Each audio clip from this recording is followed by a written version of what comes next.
শরীফ ওসমান হাদির হাতে গড়া সংগঠন ইনকিলাব মঞ্চের নেতাকর্মী সহ বিভিন্ন রাজনৈতিক দল, সংগঠন এবং শিক্ষার্থীরা রাজধানীর শাহবাগ মোড়ে অবস্থান নিয়েছেন। সেখানে এই মুহূর্তে আছেন সহকর্মী মাহতাব মিনহাজ, জানাচ্ছেন সবশেষ পরিস্থিতি।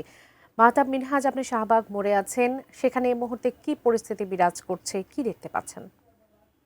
ধন্যবাদ বাবলি। আপনি যেমনটি জানেন, কাল রাত শরীফ ওসমান হাদির মৃত্যুর পর থেকেই কিন্তু এই শাহবাগ এলাকাটি আন্দোলনে উত্তাল রয়েছে এবং আপনি এই মুহূর্তে দেখতে পাচ্ছেন আমার পিছনে যারা আন্দোলনকারী তারা কিন্তু তাদের যে স্লোগান, তাদের যে দাবি, সেই দাবিতে শাহবাগ অঞ্চলটিকে পুরো মুখর করে রেখেছেন। আমি পূর্বের বুলেটিনগুলোতেও যেমনটি জানিয়েছি যে আসলে এখানে ওসমান শরীফ হাদির যে মৃত্যু, সেই মৃত্যুর খুব অল্প সময়ের মধ্যে তারা বিচার দাবি করছেন। তারা সরকারের কাছে বারবার জোর দাবি করছেন যারা ওসমান হাদির প্রকৃত হত্যাকারী তাদেরকে শনাক্ত করা হোক অনতি বিলম্বে, এবং যে হত্যাকারী ফয়সাল সেদের বাংলাদেশ থেকে ইন্ডিয়াতে পালিয়ে গিয়েছে বা বর্ডার ক্রস করেছে, যে অভিযুক্ত বা দাবি করা হচ্ছে, সেই ফয়সালকে খুব দ্রুত দেশে ফিরিয়ে এনে তার বিচারের দাবি করা হচ্ছে এখানে। এবং আপনি শুনতে পাচ্ছেন এখানে তারা ভারত বিরোধী আগ্রাসন, ভারতের যে আগ্রাসন, সেই আগ্রাসন বিরোধী তারা স্লোগান দিচ্ছেন। তারা বলছেন ভারতের যে আধিপত্য, সে আধিপত্য বাংলাদেশে কোনোভাবেই সহ্য করা যাবে না।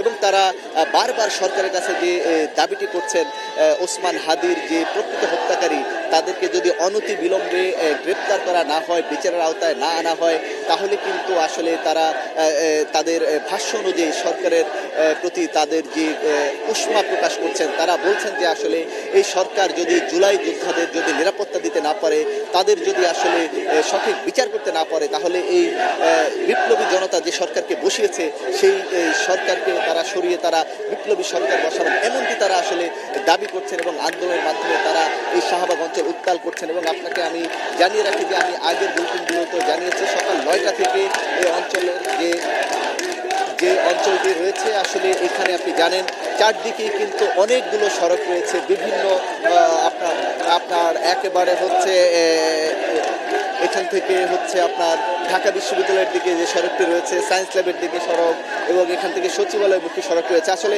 সব দিকের সড়কগুলো কিন্তু বন্ধ করে তাদের যে আন্দোলন, সে আন্দোলনটিকে জোরদার করা হয়েছে।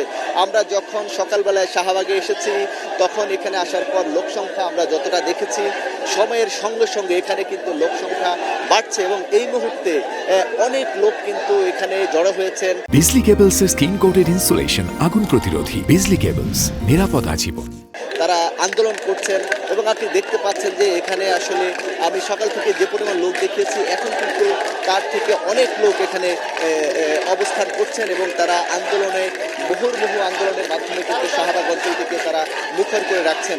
এবং আমরা কিছুক্ষণ পূর্বে দেখেছি এখানে যে আন্দোলনকারীরা রয়েছিলেন, তারা কিন্তু তাদের কিন্তু একটি অংশ এখান থেকে শাহবাগ থেকে তারা কারওয়ান বাজারের দিকে গিয়েছেন। তারা আমাদেরকে যতটুকু জানিয়েছেন, তারা কারওয়ান বাজারের যে সড়ক রয়েছে সেই সড়কটি তারা অবরোধ করবেন। আমাদের এখানে আসলে আপনি জানেন যে আন্দোলনকারীর পাশাপাশি অনেক সাধারণ জনগণ এখানে এসেছেন। ওসমান হাদির মৃত্যু শুধু যারা ইনকিলাব মঞ্চ বা জুলাই আন্দোলনে যারা ছিলেন শুধু তাদেরকেই ছুঁয়ে যায়নি। আপনি জানেন যে আসলে সারা বাংলাদেশের যে সাধারণ মানুষ, তাদের মধ্যেও কিন্তু এই আন্দোলনের যে আসলে কষ্ট, তাদের হৃদয়ে সে দাগটি কেটে গিয়েছে। আমার সঙ্গে একজন এখানে সাধারণ মানুষ গেছেন, আমরা আসলে তার কাছ থেকে জানতে চাই আপনি এখানে এসেছেন, কেন এসেছেন, আপনার দাবি আসলে আপনার এই বিষয়গুলো বলবেন। আমার দাবি এই মুহূর্তে আমরা সবাই এখানে দল মত নির্বিশেষে দেশের স্বার্থে, আমরা আগে অতীতে হারিয়েছি শহীদ প্রেসিডেন্ট জিয়াউর রহমানকে, এবং কি এরকম ভালো দাবিটা বলবেন, স্পেসিফিক দাবি। আমরা এসেছি ওসমান হাদি ভাইয়ের বিচারের দাবিতে, হত্যার বিচারের দাবিতে। ভারতীয় আগ্রাসন, আমাদের উপর যে আগ্রাসন চালানো হচ্ছে, আধিপত্য বিস্তার করা হচ্ছে, আমাদের দেশ থেকে এই খুনিদেরকে কে পালিয়ে যেতে সহায়তা করেছে তাদেরকে, এবং তাদের সাথে যারা উস্কানিমূলক কথাবার্তা বিভিন্ন আশ্রয়পত্র দিয়েছে, উস্কানি দিয়েছে, তাদের সবাইকে বিচারের আওতায় এনে। বাবলি, আমরা আরেকজনের সঙ্গে একটু কথা বলতে চাই। এখানে আরেকজন সাধারণ মানুষ রয়েছেন, আন্দোলনকারী রয়েছেন, আমরা একটু তার সঙ্গে কথা বলতে চাই। আপনি এখানে কেন এসেছেন, আপনার যে দাবি, আপনারা আসলে এখানে কেন এসেছেন একটু বলবেন, আপনাদের দাবিগুলো কি? আসলে আমরা আসছি অন্যায়ের প্রতিবাদ করতে, কারণ আপনি আমি যে কেউ রাস্তাঘাটে বেরোতে আমরা এখন স্বচ্ছন্দ বোধ করি না। দেখা যাচ্ছে যে আমরা যখন রাস্তায় বের হই, সকালবেলা বের হলে সন্ধ্যাবেলায় বাসায় ফিরতে পারবো কিনা একটা আতঙ্কে থাকি। এই যে আতঙ্ক থাকার দরুন, এটা শুধু হাদি ভাইয়ের বিষয় না। এই যে হাদি ভাইকে যখন হত্যা করলো, একটা ভালো মানুষ, সে কিন্তু সবার বিরুদ্ধেই কথা বলতো, বরং সে তার দলের বিরুদ্ধে কথা বলতো। একটা প্রতিবাদী কণ্ঠস্বর ছিল।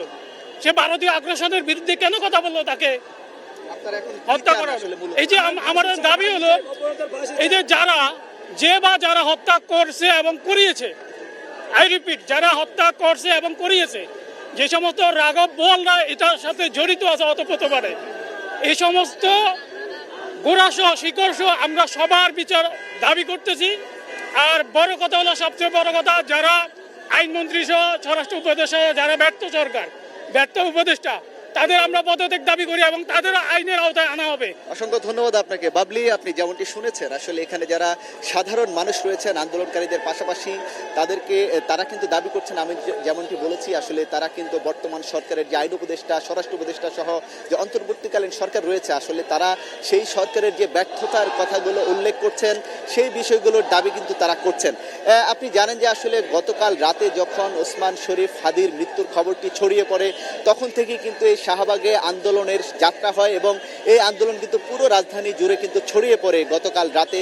এবং সেই আন্দোলন কিন্তু সকাল থেকে এখন পর্যন্ত কিন্তু সময়ের সঙ্গে সঙ্গে আবারও বেগবান হচ্ছে। এবং আপনি জানেন বিকেল 3:30 থেকে এখানে আগ্রাসন বিরোধী, ভারতের আগ্রাসন বিরোধী, আধিপত্য বিরোধী একটি সমাবেশ হবে। সেই সমাবেশে কিন্তু এখানে যারা আন্দোলনকারী রয়েছেন তারা তাদেরকে এখানে আসার আহ্বান জানান।